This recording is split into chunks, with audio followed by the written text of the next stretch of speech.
When I was first asked by Mark if I was interested in being part of an initiative that he wanted to happen at the school level, where more people became aware and thought about how to use digital learning in their teaching and learning practices, I actually thought that would be a really interesting thing to get involved in, and it was at a time when I felt it would be a useful and appropriate and helpful thing to get involved in.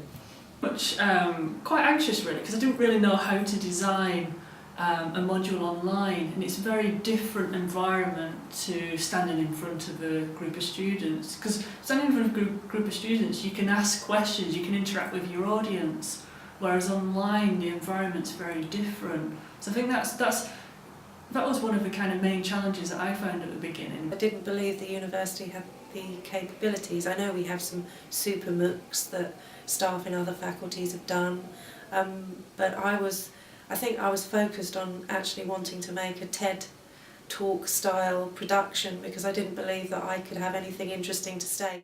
When I was asked to do a pilot for the Distance Learning Initiative, I thought that was a really good idea, because that's the only way that we're going to find out if what we're doing works, if the students really engage with it and if it adds value for them. So that was a good thing to do, I think. I wish I had more people in the pilot. There weren't enough, I felt, and they were all Lancaster students, but they were in Ghana. So the pilot was very tidy in the sense that there were few students. It's exciting point because I have a module to pilots, and I feel could be a milestone, it's achievement for me. But unfortunately, we have some difficulty in recruiting enough students to do the pilots. We only end up with 6 students, and they are not really engaged. To be honest, I was quite confident about the whole thing because there wasn't a massive amount of pressure on me to deliver anything. So I was quite confident in the fact that I knew that I could help people, to deliver modules and advise on that. So I didn't have as much pressure as the other guys.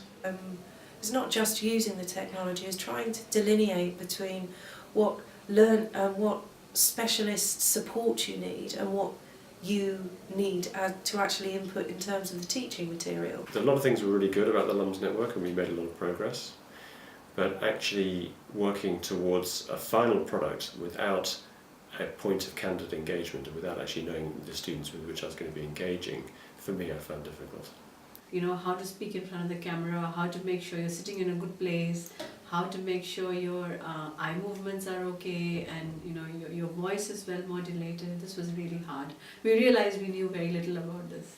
The most interesting and enjoyable aspects were actually piloting the module and seeing the student responses and seeing how they engaged with what we'd created. Definitely working with people from all the different departments in the school. That was very interesting and very enjoyable. And we have a lot of meetings, we have different ideas and discussions.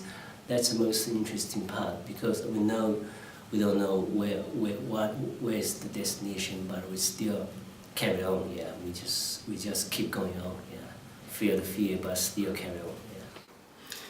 So getting your practice up to speed in one go is I found really quite hard.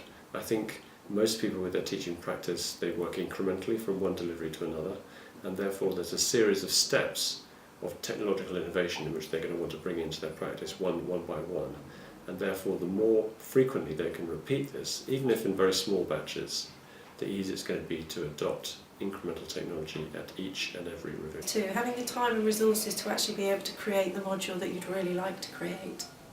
So what we would like to say to all our colleagues is, we'll support you too. Just do it!